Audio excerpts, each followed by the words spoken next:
action. I'm giving you the tools, right? I'm giving you the sandbox. I'm setting the table for you, but it's up to you to decide what you want to eat. Master Chief is human.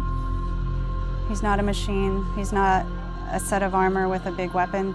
He's a human with resilience and courage. You know, and I was so looking forward to this moment because for Master Chief, you know, the stoic soldier, the man of few words, all that. But there was this progression, you know, in terms of his emotional side, even through the first 3 games. But this was going to be the great leap. What happens when that soldier starts to discover his humanity? We had to create a situation that was going to knock him out of his comfort zone. The Master Chief has settled into this comfort zone of being the hero. You know, it's interesting. Early on, we talked about the hero's journey, and like, how do you have a hero's journey when he's already a hero? What are the sacrifices that you need to make in order to preserve something as precious as humanity? The journey is the important part. The growth is the important part. And so really, where does he still need to go as a human? That became the key to not just the story of Halo 4, but the entire trilogy. We're really examining what sort of burdens a Guardian carries. In a lot of ways, the story that we're telling with Halo 4 is about putting Chief in circumstances where he's forced to change. He's forced to take stock of himself. In a way, Chief is a Guardian. Cortana is Chief's Guardian. The Forerunners were the Guardians of their own universe, and they might have to make a decision that not everyone is going to agree with and that some people might condemn.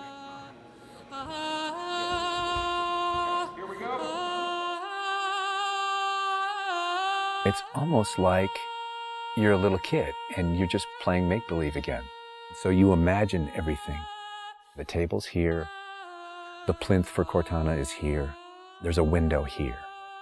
Ready, go.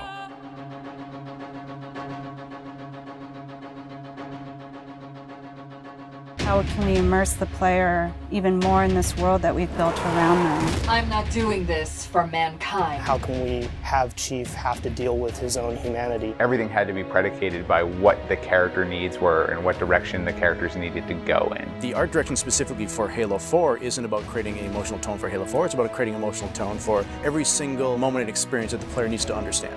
Similar to what movie said is that, you know, we build what we need to see. We can't look too far this way or it starts to fall apart. But back in here, things are looking good. Film is like, I'm going to create something and it's going to be awesome and I'm going to polish it and I'm going to own it, but I'm going to share it with you, which is very different than game storytelling, which is I'm going to give you all the tools, I'm going to give you all the possibilities, and it's up to you to discover it.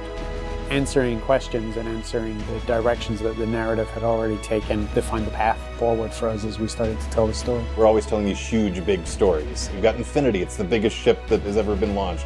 We've got Requiem, which is like the biggest Forerunner artifact we've ever found. But in the middle of all of that, we've got this very small personal story between Master Chief and Cortana. You tell a story with every detail that you put into a game. Immersion is really what allows somebody to believe your universe and also to become emotionally caught up in your universe. Ready to get back to work? I thought you'd never ask. How do we make sure the sights and the sounds and the things that they're feeling as a player inhabiting that suit really comes through more clearly? And you know, technology has allowed us to do that with much higher fidelity than back in the CE days.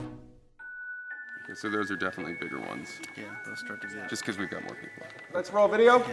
So this will be just video and audio only, no face, no mocap.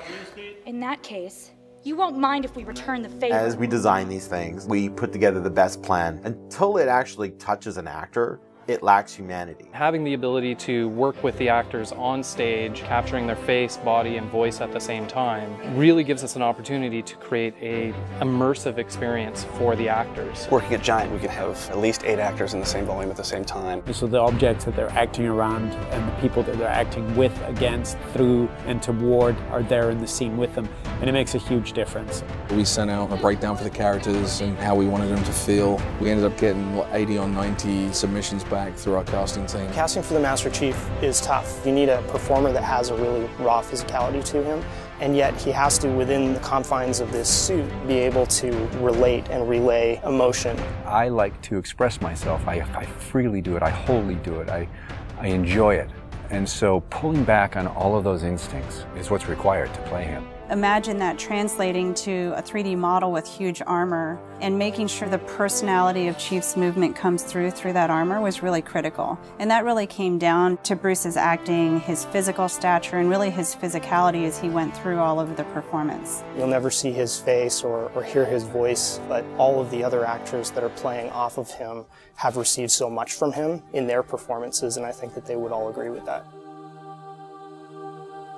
This is the low-res asset of Chief. We were afforded a little bit more budget since he's our hero. From the art process, storytelling is just about engaging the player. You don't have to answer any questions. You don't have to take them through a lot of loops of feeling. The player is engaged. I think you've got the start.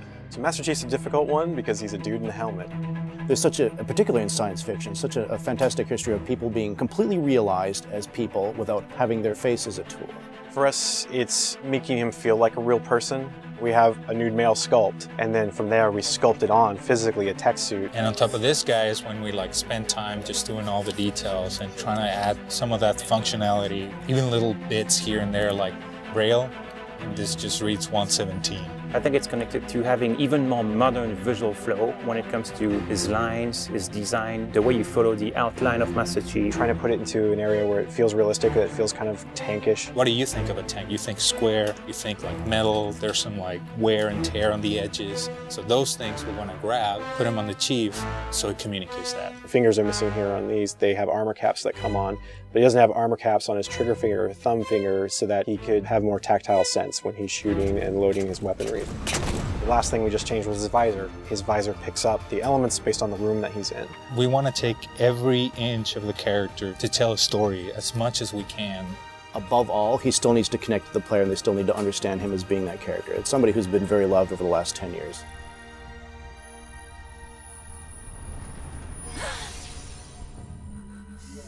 The irony here, right, is that we have a character who's not human at all in Cortana. I was put into service 8 years ago. She is the most human character that we have in the story. Right? She's struggling with her own mortality. AIs deteriorate after 7, Chief. That's something that everybody struggles with. That's the most, human it gets. If we can just get back to Earth and find Halsey, she can fix this. Everyone has to figure out what it means to die. She's strong, she's convicted. She herself is going through a really difficult time in understanding the things that are happening to her. We were looking for somebody who really could bring just fire and stuff that's required for some of those sequences. We needed to make sure we found someone that had some innocence to her, but also could be very strong at the same time. If you imagine that you could have 20 emotions at one time, she has that. I will not allow you to leave this planet! She's really the heart of the game and the heart of Master Chief, and explains what's going on and why it's a problem. I didn't mean to. I didn't mean to do that. Cortana is certainly our biggest human connection, I think, with the entire story. How can we see these subtle details in her facial structure? It's the Forerunner symbol for Reclaimer. So this is the baseline where we started from Cortana, and then we go through and tweak and modify, having all these different elements moving throughout her that make her feel alive constantly. We wanted to make it to where you could have code flow lines start from every digit from her toes to her hands, and then be able to flow all the way up into her head. What you experience is her taking care of you as a player from a gameplay perspective, but I think you also start to get a sense of how she takes care of the human side of Chief.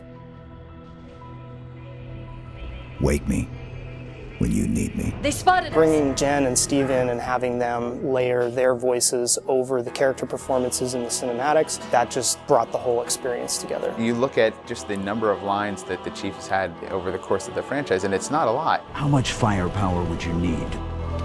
And yet people will immediately call you out on the Master Chief's voice being something very distinctive and important to them. The funny thing is that they've had this off-screen chemistry because they didn't actually meet until last year. Not only is this the first time they've ever sat together on a panel, this is the first time they've ever been in the same room or even met. So seeing them meet and seeing them have that chemistry in real life and seeing how they acted together in scenes, just felt like we just missed this opportunity for all these years to actually get them together and get something even more memorable and more exciting out of them. From the beginning, they were great choices for those characters. Steve has this very stoic personality that comes through in his few words. The same way Jen's voice is confident and it's strong, but it can also be playful. You do know you don't have to wait until the last minute just to impress me, right? In many ways, Halo 4 is the first act. We want a player to be able to ask themselves what it is to be a hero. Is the sacrifice worth it? I often think of him as like Atlas, you know, like he's got the weight of the world on his shoulders all the time. Chief and Cortana are the same person, but she has always been the reflection of his humanity. People don't play Halo to watch a soap opera, and yet you don't want to just be kind of pulp.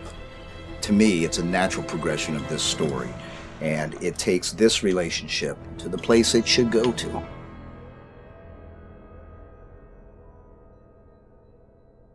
Don't make a girl a promise you can't keep.